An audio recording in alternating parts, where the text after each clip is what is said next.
The mosquito is older than humanity, older than cities, older than written memory. Long before humans learned to build shelters or cultivate land, mosquitoes had already perfected a survival strategy based not on strength or speed, but on patience, precision, and biological opportunism. Fossil evidence suggests that mosquito-like insects existed more than 100 million years ago, sharing ecosystems with dinosaurs and early flowering plants. While countless species vanished during mass extinctions, mosquitoes endured. Their survival was not accidental. From an evolutionary standpoint, mosquitoes represent refinement rather than innovation. Their bodies changed little over millions of years because they did not need to. Nature had already found a formula that worked. Lightweight frames, flexible wings, and sensory systems tuned to heat, carbon dioxide, and movement allowed mosquitoes to exploit one of the most reliable resources on Earth, blood. Physically, the mosquito is deceptively simple. A slender body, long legs, narrow wings, and a head dominated by compound eyes and antennae. Yet within this minimal structure lies extraordinary specialization. The proboscis, often mistaken as a single needle, is actually a bundle of multiple microscopic parts working together. Some components saw through skin, others hold tissue apart, while another draws blood. At the same time, saliva injected into the wound prevents clotting and numbs the bite, an elegant biochemical trick that keeps the host unaware. This feeding mechanism is not universal among mosquitoes. Only females bite. Blood is not food, it is a reproductive resource. Female mosquitoes require proteins and iron from blood to develop eggs. Males, by contrast, feed exclusively on nectar and plant sugars. This division of labor shapes the entire mosquito-human relationship. When humans curse mosquitoes, they are almost always cursing a mother in preparation. The mosquito's wings are another evolutionary marvel. Beating hundreds of times per second, they produce the distinctive high-pitched hum that alerts humans too late. These wings allow vertical takeoff, hovering, rapid course correction, and silent approach when necessary. Combined with lightweight anatomy, mosquitoes can land on skin with minimal pressure, often unnoticed until the damage is done. Sensory perception defines mosquito success. Antennae detect carbon dioxide exhaled by breathing animals from surprising distances. Heat sensors guide mosquitoes toward warm-blooded hosts. Visual cues help them identify movement and contrast, especially during low-light conditions at dawn and dusk. Smell completes the system, allowing mosquitoes to distinguish between potential hosts based on body chemistry alone.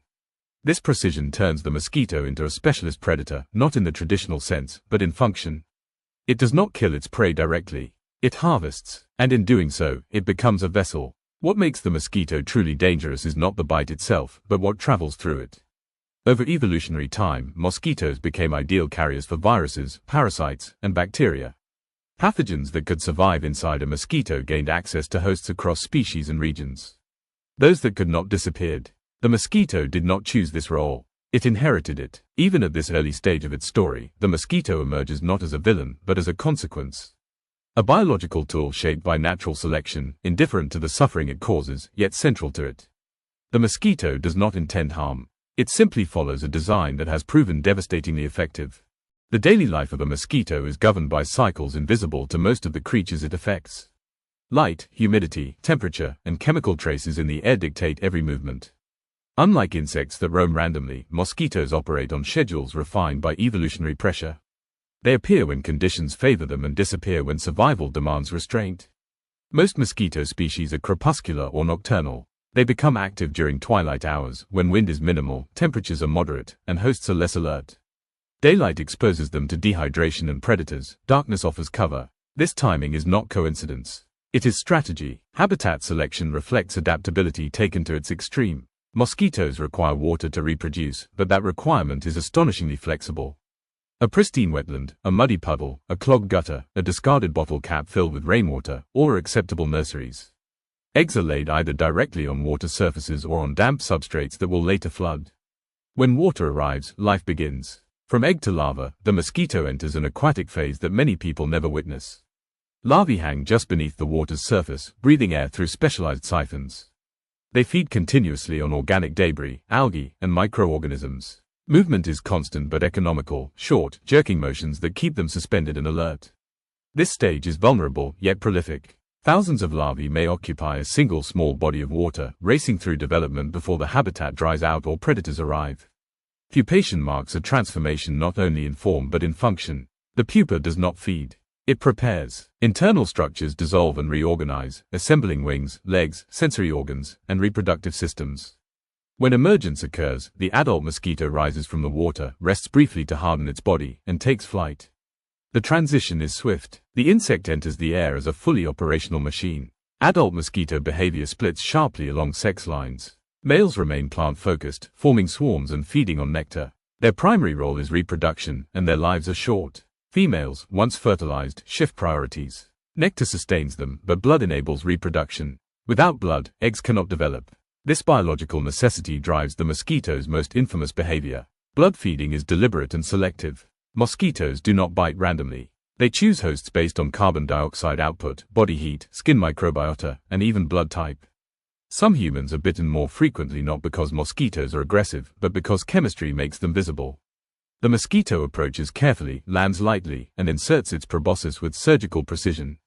The bite itself is painless. The irritation comes later, as the immune system reacts to foreign saliva. After feeding, a female mosquito retreats. Digestion takes time. Blood proteins are converted into eggs, which mature within days. Once ready, she seeks water again, depositing eggs and restarting the cycle. A single female may repeat this process multiple times, producing hundreds of offspring across her lifespan. Quantity compensates for fragility. Daily survival requires constant avoidance. Mosquitoes are weak flyers compared to many insects. Wind is a serious threat. Heavy rain can be fatal. Dry air accelerates dehydration. As a result, mosquitoes remain close to shelter, vegetation, shaded structures, indoor spaces. Urban environments, far from deterring them, often provide ideal conditions: standing water, stable temperatures, and abundant hosts. Behavioral flexibility allows mosquitoes to thrive where other species fail. Some specialize in forests, others in grasslands. Some prefer birds, others mammals, others humans almost exclusively. Certain species adapt readily to indoor life, breeding inside homes and feeding at night.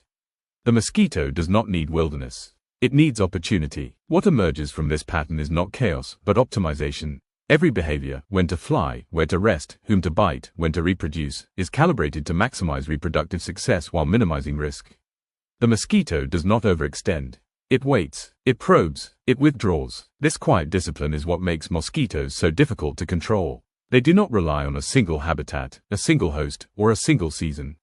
They exploit gaps, and as environments change, they adjust faster than most organisms their size. The relationship between humans and mosquitoes is not one of annoyance, but of consequence. Long before modern medicine, before microscopes, before germ theory, mosquitoes were already shaping the fate of populations. They did not do so through aggression or intent, but by acting as bridges, living syringes connecting pathogens to hosts on a global scale. When a mosquito feeds on an infected host, it does more than draw blood. Parasites, viruses, or microscopic organisms enter its body and begin a second life inside the insect. Some die, others adapt. Those that survive migrate through the mosquito's internal tissues, eventually reaching the salivary glands.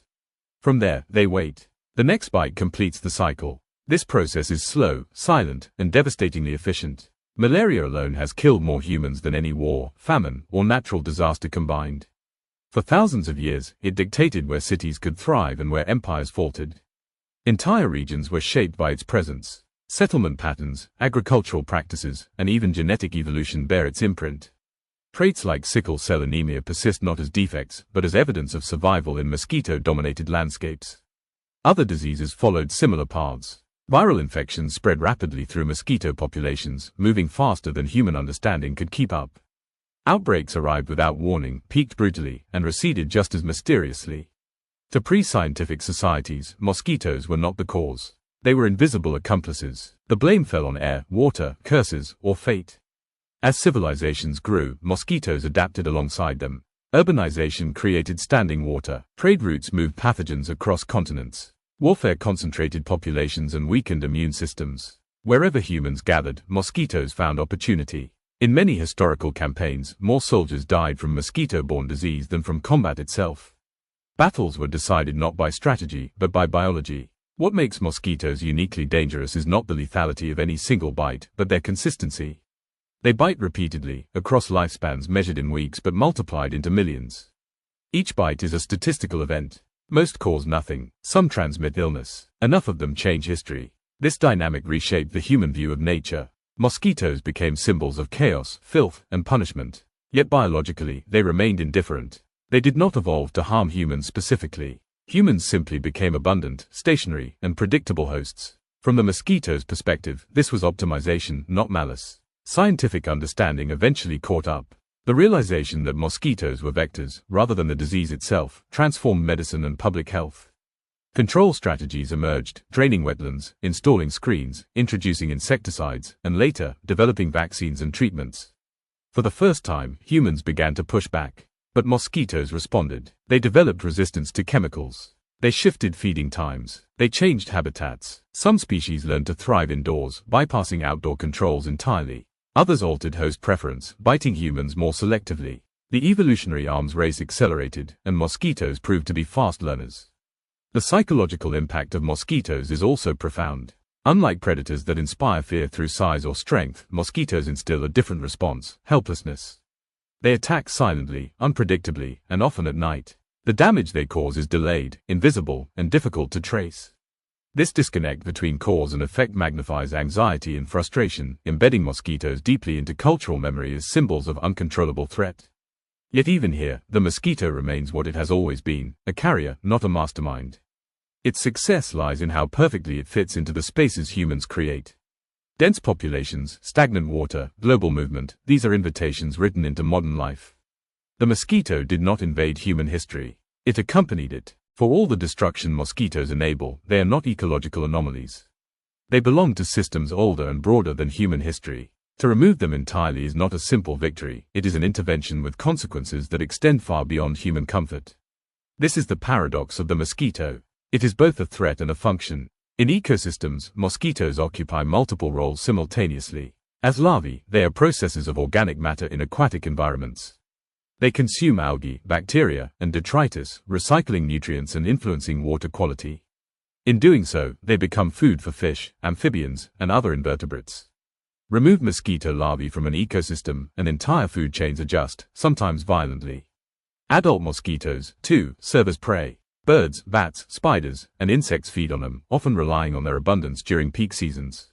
While no predator depends exclusively on mosquitoes, their sheer numbers make them a stabilizing force during periods when other food sources fluctuate. Ecologically, mosquitoes are not dominant, but they are connective tissue. This complicates control efforts. Human attempts to eliminate mosquitoes have historically favored blunt force. Chemical insecticides, habitat destruction, and mass spraying campaigns produced short-term gains and long-term resistance. Mosquito populations rebounded stronger, faster, and more adaptable. Nature responded to pressure with acceleration. Modern control strategies have shifted toward precision. Biological controls, genetic interventions, and targeted habitat management aim to reduce disease transmission rather than eradicate mosquitoes entirely. The goal is no longer extermination, but imbalance, pushing mosquito populations below thresholds where disease cannot sustain itself. This approach raises ethical questions. Is it acceptable to genetically alter or suppress a species because it harms humans? Where does necessity end and dominance begin? Mosquitoes force humanity to confront an uncomfortable truth: coexistence with nature does lasting means coexistence with danger. Climate change ensures this debate will intensify. As global temperatures rise, mosquito ranges expand. Species once confined to tropical zones move north and south, bringing diseases into regions unprepared for them. Urbanization accelerates this spread, creating dense, warm, water-rich environments ideal for breeding. The future favors the adaptable, and mosquitoes are among the most adaptable organisms on Earth.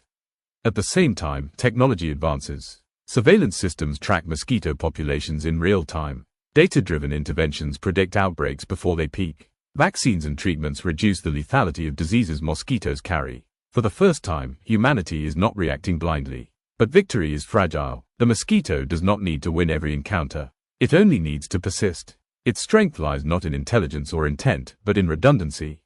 Millions are born. Most die. Enough survive. This strategy has outlasted ice ages, extinctions, and civilizations. It is unlikely to end quietly. What ultimately defines the mosquito is not its size or its sound, but its scale of impact. It demonstrates how small agents can shape vast outcomes, how biological systems can exploit human blind spots, and how survival does not require power, only opportunity. The mosquito will never be admired. It will never be mourned. Yet it will continue to influence how cities are built, how medicine evolves, and how humanity understands its place within nature. It reminds us that dominance does not guarantee control, and that evolution favors those who adapt fastest, not those who rule loudest. In the end, the mosquito is not humanity's enemy in a moral sense. It is a mirror, a reflection of how interconnected life truly is, and how even the smallest creatures can carry consequences large enough to alter the world. And as long as blood flows, water stands, and climates shift, the mosquito will remain.